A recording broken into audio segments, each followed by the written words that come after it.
everyone, it's Dr. Stephanie Kamaya-Resnick. I'm a board-certified internist and one of the medical directors for virtual care here at Oscar.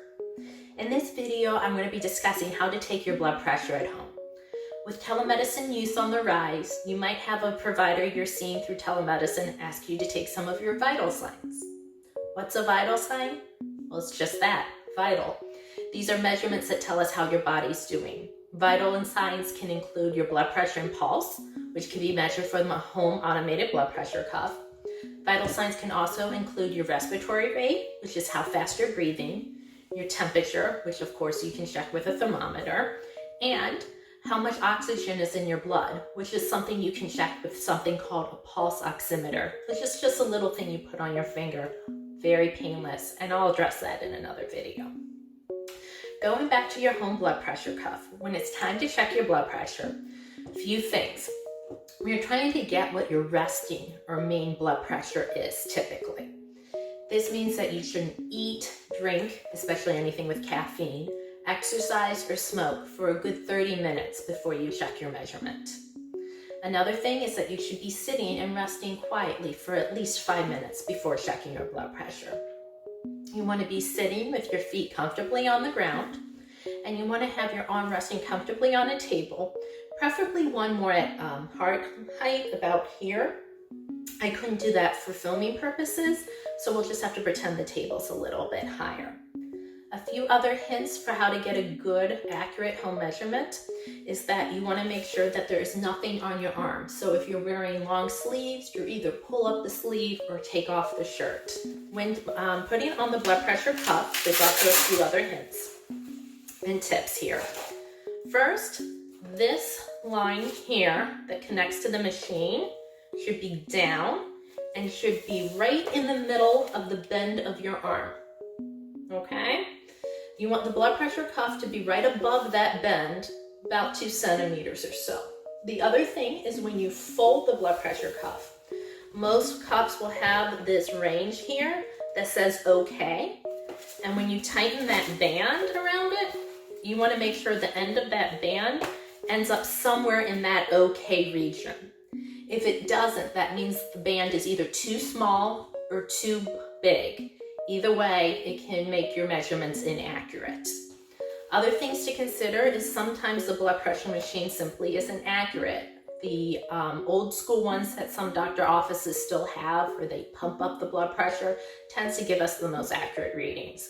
Some things as simple as just having a low battery can make the measurement a little bit off. So I'm going to show you how to put this on, and we'll take it from there. So like I said, you put your arm through and you want the cuff to go right above the bend of your elbow, and you want this line to be around the center of your arm. Sometimes I find it helpful to hold it with my fingers down there to keep it roughly where I want while I wrap this part around. This can be the tricky part, especially because it can rotate a little bit, and you want to try to keep that line or bound in the center. It doesn't have to be perfect, but you want it about in the center, okay? Most blood pressure cuffs will have a button that says start or on or something along those lines. For the nuances on how your machine works, I recommend you read those instructions that accompany the kit. So then you just hit start, and while taking the blood pressure, again, you want your feet on the ground, sitting down, comfortably resting, and no talking. The other thing is to try not to get too nervous while it's measuring your blood pressure, as that can give you a falsely elevated reading. So I'm going to go ahead and take mine now. It does take a few minutes, so bear with me. So what does a blood pressure reading mean? Well, normal is 120/80 or less. There's a little bit of give room between 120 to 130 over the top, where it's considered elevated but not really high blood pressure, or the medical term is hypertension. And then if the bottom number is between 80 to 90, that's considered stage 1, and above 90, stage 2. For the top number, or the systolic, the number that is between 130 and 140 is stage 1, and above 140 is stage 2. The systolic blood pressure, what does that mean? So yes, it's the top number, but what's that telling us? If you think of your arteries as being a hose connected to your heart, and your blood pressure is measuring what is that pressure inside that artery or that hose. When the heart is contracting and pushing that blood out, that is your systolic measurement. That's why it's higher. Your diastolic measurement, or the one on the bottom, is when the heart's relaxing and filling up with blood. So that's where you get your systolic and diastolic blood pressure.